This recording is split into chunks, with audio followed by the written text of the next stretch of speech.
Subscribe and download over 1 million code snippet including this tutorial from codegive.com, link in the description below. Sure, I'd be happy to help you with that.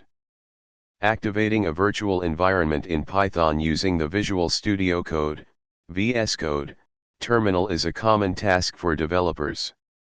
Here's a step-by-step tutorial with code examples. Make sure you have Python installed on your machine. You can download it from the official Python website. Virtualenv is a tool that helps manage multiple Python environments. If you don't have it installed, you can install it using the following command. Navigate to the directory where you want to create your Python project and open the VS Code terminal. Run the following command to create a virtual environment named venv. You can choose any name you prefer. Now, you need to activate the virtual environment. The activation command differs depending on your operating system.